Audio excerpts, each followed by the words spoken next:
So, good morning mga kalata. Buksan natin yung ating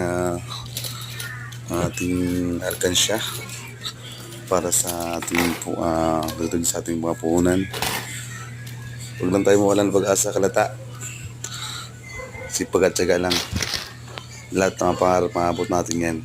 Hindi man ngayon, pero darating din yan. May nilaan ng plano Diyos para sa ating magandang plano. Huwag na tayong mawalan ng pag-asa mga kalata. Lahat naman ng pagsubok ay